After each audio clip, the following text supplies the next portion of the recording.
con 50 minutos, entonces saludamos y presentamos a Víctor Avilés, nuestro profesor de Derecho Constitucional. Y aquí la cortina, con bombo y platillo.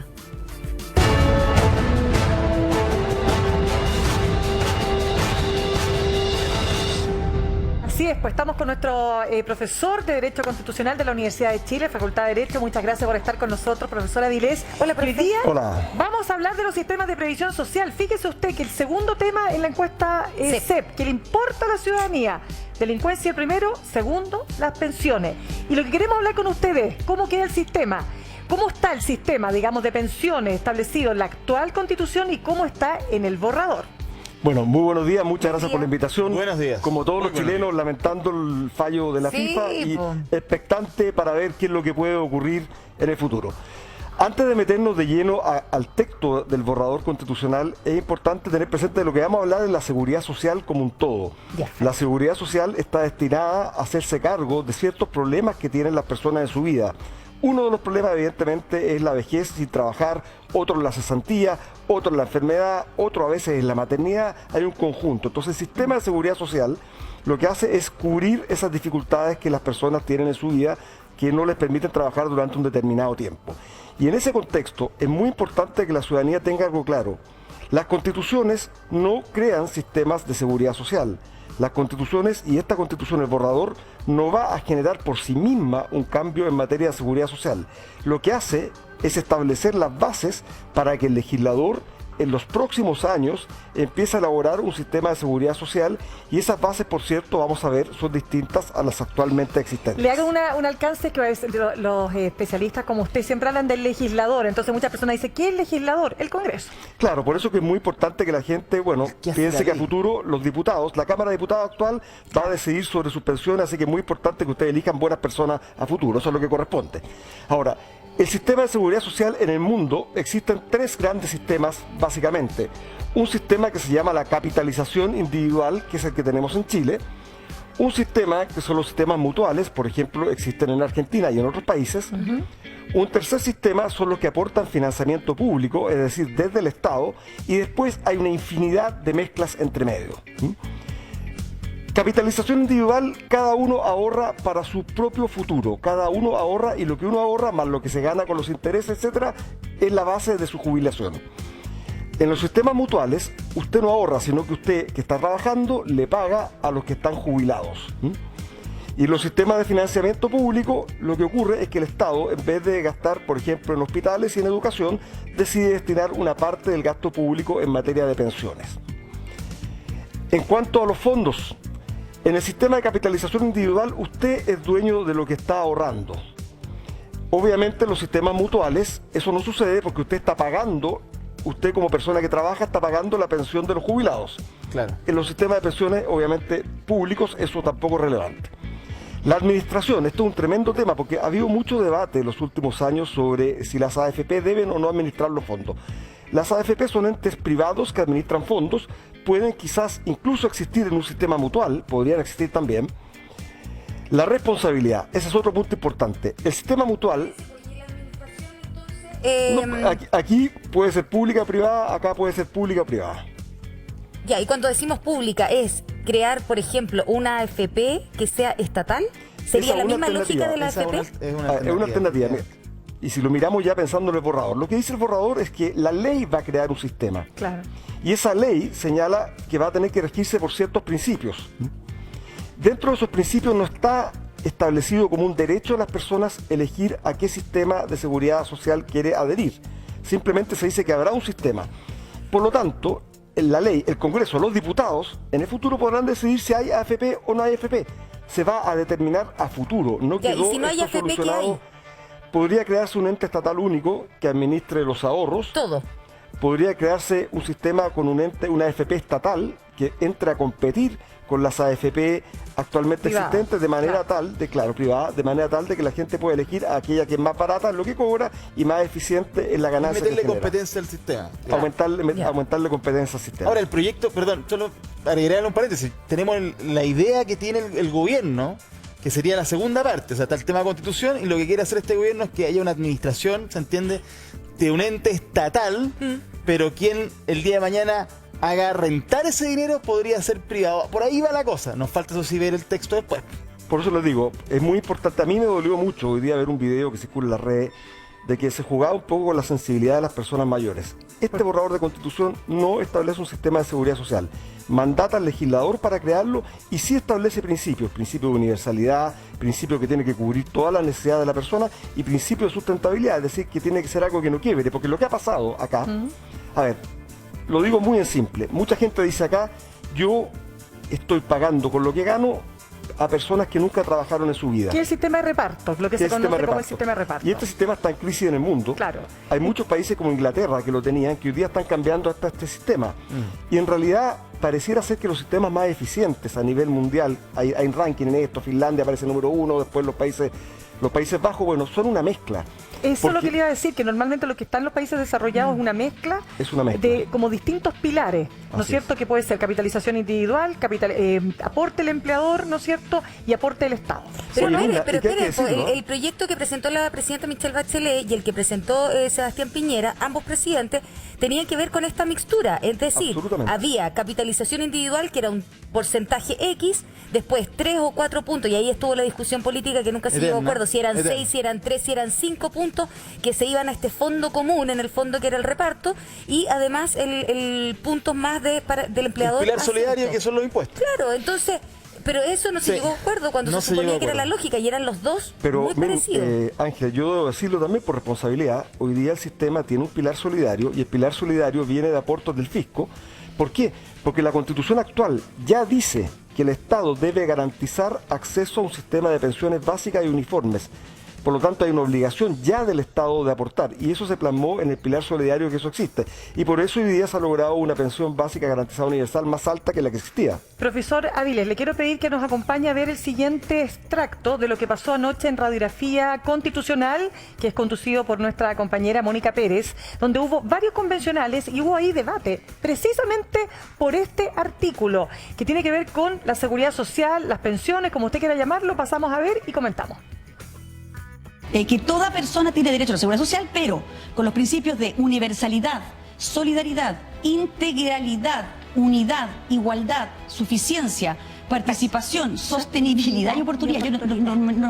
¿Qué significan todas esas palabras? Mira, lo que significan estas palabras es que el sistema de seguridad social, antes de pasar al sistema de seguridad social, lo que queremos ahora es aclararle a la gente que, así como le decía el profesor, el sistema de seguridad social es un sistema mucho más amplio, que involucra las pensiones, pero no es exclusivo. En el sistema de seguridad social también involucra lo que es salud, involucra lo que tiene que ver con situaciones de cesantía, involucra lo que tiene que ver con situaciones de accidente o otras situaciones en que las personas se vean en una situación precaria en que necesitan la ayuda del Estado o de este conjunto de personas que van a ir en ayuda en caso de... ¿Ya? Eso es la seguridad social, que se vendría siendo como este paraguas. Y esta seguridad social se fundamenta en principios, que son los que tú nombraste. Y dentro de esos principios está la universalidad, porque no podemos, y somos una sociedad que todas las personas aportamos para que esto se construya, necesitamos que todas las personas también tengan los beneficios de esta sociedad. Por eso es que este sistema es universal. Que tenga que ser también, por ejemplo, solidario, es lo que hablaba recién el profesor, que tiene que ser con la solidaridad intergeneracional y también entre pares. Démosle la palabra a la Constanza para que también nos aporte como convencional en todas estas palabras que al final definieron este derecho, ¿no?, de la seguridad social. Sí, temas adquiridos calificativos, que es lo que nombraba el presidente Piñera. Pero eso en general, es toda la Convención Constitucional, o en general el texto de la Convención, la Constitución de la Convención apunta un poco a varios principios que va a ser muy difícil después, en caso de que gane el apruebo, de poder aterrizar y de poder encauzar, y probablemente van a terminar siendo los tribunales los que tomen estas decisiones. Ahora, yo, en realidad, a mí me da mucha pena la expectativa que se ha creado en relación con el texto, y particularmente con estos temas tan sensibles como son las llamadas demandas sociales, particularmente pensiones, salud y educación. ¿Y por qué lo digo? Porque de hecho lo decía el profesor y también lo decían en la nota informativa. ¿Cuáles son las causales de las bajas pensiones? Un porcentaje de cotización bajo, lagunas previsionales y obviamente también pocos años de cotización o mucha cotización informal. Recordemos que hace poco nomás recién los independientes empezaron a cotizar. Entonces, un sistema de seguridad público que básicamente establece las bases de un sistema de reparto que no funciona en ninguna parte del mundo, ¿va a mejorar las pensiones? Evidentemente que no las va a mejorar. Y lo que es peor, vamos a terminar sacándole más plata a las personas, porque ya no solamente van a tener que financiar con impuestos la pensión básica solidaria o el aporte previsional solidario, sino que además su cotización, que hoy día es un ahorro del cual uno es propietario, o sea, hoy día uno tiene el derecho de propiedad sobre los ahorros previsionales, eso va a dejar de ser así. O sea, de las grandes demandas, y eso te lo dice no solamente todos los encuestas y todos los sondeos, te lo dicen las personas, y particularmente lo vieron muy tangiblemente con el 10%, quieren que ser dueñas de sus ahorros previsionales, no lo van a hacer, quieren que sean heredables, no van a ser heredables, quieren decidir si quieren que una institución pública o privada le administre los fondos, eso no va a pasar, y querían tener una seguridad de que el Estado no les iba a quitar sus ahorros previsionales, y todas esas cosas fueron rechazadas 18 veces en la Convención Constitucional. Guillermo, vamos a ir entonces, esto en el fondo lo que dice la Constitución es que pasamos de uno de capitalización individual a uno de reparto. ¿O no? No dice, eso no lo dice. No, yo creo tal como está escrito, tal como está escrito el texto. No? Universalidad, solidaridad, y eso es a buen entender pocas palabras. Tal como está escrito, tal como está escrito el documento, yo creo que abre un espacio bastante amplio para distintas combinaciones y distintas formas que tenga el sistema de seguridad social. En mi opinión, tal como está, efectivamente, cuando se habla de público, no dice estatal. No niega que... pero déjame hablar. No, pero es que la convención funcionó mal porque ustedes se interrumpen. Entonces ahora como estamos en un programa decente, entonces tratemos de conversar para que la gente se pueda informar. Ya, entonces, lo que yo digo, lo que dice este artículo da un espacio bastante amplio para que la democracia vaya moldeándose el sistema de seguridad social. Puede tener participación privada, evidentemente que lo puede tener, porque no dice seguridad estatal, dice pública, y lo público incluye efectivamente inputs privados que pueden ser muy relevantes. La gestión de ahorro no niega que no tiene que haber ahorro. Yo creo que es importante, cualquier sistema de previsión tiene que tener ahorro. Aun cuando sea un sistema que tenga componentes de reparto importantes, tiene que tener ahorro. Eso no está negado en esta redacción. Tampoco está negado el hecho que pueda haber cuentas individuales. Entonces yo creo que el espacio efectivamente que abre este artículo es coherente con, por ejemplo, la propuesta que planteó la presidenta Bachelet hace años atrás, o la que planteó el ahora presidente Boric durante su campaña. Son perfectamente compatibles. ¿Vamos a un sistema de reparto o no? Yo creo que es tremendamente vaga la redacción de los artículos en esta materia, porque aquí hay un artículo que dice los recursos, las cotizaciones solo pueden destinarse a fines de pensiones. Entonces eso para mí genera una incerteza muy grande respecto a, bueno, y voy a poder destinarlo, y sobre todo con la visión que tienen algunos constituyentes de que esto no puede ir al mercado de capitales, porque si no va al mercado de capitales yo no entiendo que sea ahorro, porque para mí no es ahorro algo que me digan que va a ir un pozo del Estado y que el Estado lo va a guardar. No se preocupe, lo estamos ahorrando. ¿Pero el Estado no lo podría invertir también? ¿No lo podría manejar? Es que eso no es para fines de pensiones, entonces queda vago. A mi juicio dice que la frase esa que dice, porque dice, puede alguien perfectamente decir es inconstitucional que esa plata se destine a financiar bonos de empresas que están desarrollando proyectos de inversión, porque eso no son fines de pensiones. Entonces a mi juicio queda vago. Pero eso no dice el texto. El texto dice claramente que se podrán ser destinados a fines. No podrán ser destinados a fines distintos que el pago de los beneficios que establece el sistema. Pero esos beneficios no están establecidos. Tiene razón, pero esos beneficios no están establecidos, y tú estás suponiendo que van a ser y por lo tanto es sujeto de interpretación. Bien, oye, hay dos cosas. ¿Es vago o no es vago? Es parte de ese artículo. Súper interesante el debate. Y lo segundo que quiero dejarle planteado, profesor, ¿cuál es la diferencia entre público y estatal? Eso lo contestamos entonces después de esta pausa comercial. No se vaya. Tengo una pregunta grande. Yo es muy feo el pololo de Ángel, ¿o no? ¿Por qué? ¿Por qué le está recomendando anteojos con tanta... Oigan, uno llega a un programa acá y se toma con estas cosas muy rato, pero en fin, volvamos a las pensiones. Todo lo contrario, pues. Todo lo contrario, profesor. Ay, no. Oiga, ya. Profesora Vilés, después de lo que vimos ahí en el programa de Radiografía Constitucional, ¿le pareció confuso el artículo? Porque todo esto podría cambiar con la Comisión de Armonización. No va a cambiar por la Comisión de Armonización. Yo he dicho insistentemente que esto es una Constitución que contiene muchos principios. Cuando contiene muchos principios, no define cosas. Van a ser los jueces y los que hagan las leyes, el Congreso, los diputados en el futuro, los que definan. Y ahí estoy de acuerdo con la posición de quienes defienden el borrador, que dice que acá nos han cerrado puertas, se va a definir a futuro. Pero hay una cosa que es evidente. Cuando se establecen principios como la solidaridad, es probable que a partir de ahí se argumente que este elemento del sistema deba ser menos relevante, por ejemplo, que este elemento. Entonces yo creo que es claro que están pensando probablemente un sistema que tenga un componente más de que el sector activo, los que estén trabajando, le paguen a los pasivos, que en Argentina llega a una cosa muy jodida, porque ahí dicen los argentinos, resulta que yo, que puse plata toda mi vida en el sistema, estoy recibiendo lo mismo que recibe una persona que no trabajó durante toda su vida. Eso también genera complejos estímulos, y eso es lo que se traduce. Y en Chile además tenemos otro problema. Tenemos que tener presente la gente que está ahí en sus casas. Chile lamentablemente está disminuyendo la población activa, estamos teniendo menos hijos los chilenos. Si vamos a poner nuestra confianza en 30 años en un sistema como este, donde el sector activo va a ser cada vez menor porque hay menos gente joven, a menos que recibamos una gran cantidad de inmigrantes, que una cosa muy positiva que tiene la inmigración es precisamente que trae sangre a trabajar, bueno, pero en general tenemos que pensar que es probable que con los años nuestro sistema se empiece a desfinanciar.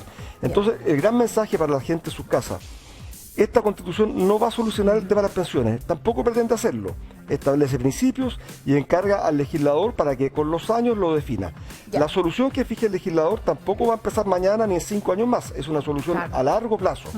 Por lo tanto, es muy importante que la gente estudie con tiempo por quién vota en la Cámara de Diputados, en caso que se apruebe esta Constitución, o entienda cómo opera el sistema hoy día, que es un sistema donde el Estado hoy día asegura que todas las personas tengan al menos un piso básico y uniforme, esa es la garantía estatal, que se logra con esto, con el financiamiento público. Profe, nos tenemos que ir a la calle con Gabriel Alegría porque hay preguntas, ¿o no, Gabo? Exactamente, Ángeles, y quiero aprovechar de saludar al profesor Avilés, que siempre estamos armando este bloque juntos y nunca habíamos estado los dos al aire. Así que un gran saludo, profe Avilés. Soy como el profe, casi abogado, casi abogado de esta sección. Sí, casi abogado. Estudió derecho este cabro, si se la sabe por libro. Exactamente, sí. Oigan, yo estoy en la estación Ñuble del metro, línea 5, línea 6, la combinación, en el local 17, que es atendido la dueña aquí, Sandra, que estaba escuchando atentamente al profe Avilés respecto a las pensiones, pero ella también tiene una pregunta que hacerle. Sandra, adelante. Yo quisiera saber cómo va a funcionar las pensiones ahora en esta nueva Constitución. Bueno, muchas gracias por su pregunta, es muy importante. Las pensiones con esta nueva Constitución, si se aprueba, van a funcionar exactamente igual hasta como han funcionado hoy día, porque la Constitución no va a cambiar las pensiones. Esta Constitución lo que dice es que el legislador va a tener que crear a futuro un sistema público, no estatal, de pensiones, ahí está la discusión, en base a ciertos principios. Muchos de los principios que ahí están en el borrador, en la futura Constitución, ya están también de alguna manera hoy día.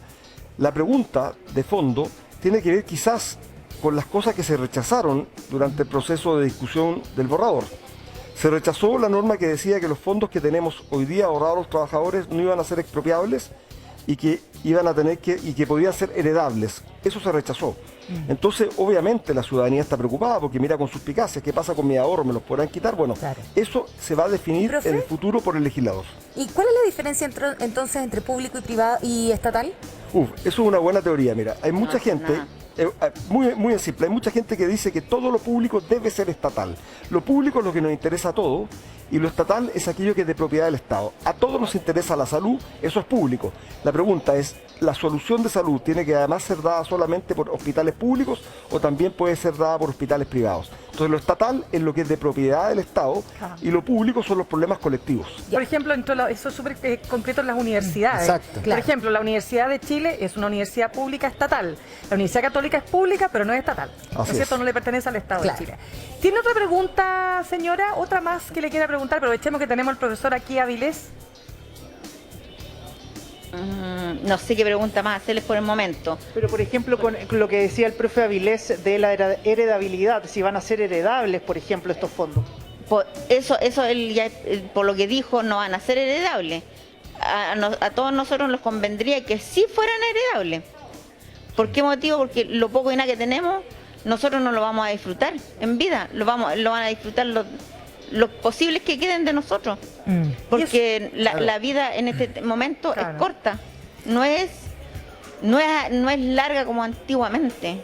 La vida es hoy, dice usted. La vida es hoy. La vida es hoy porque no sabemos.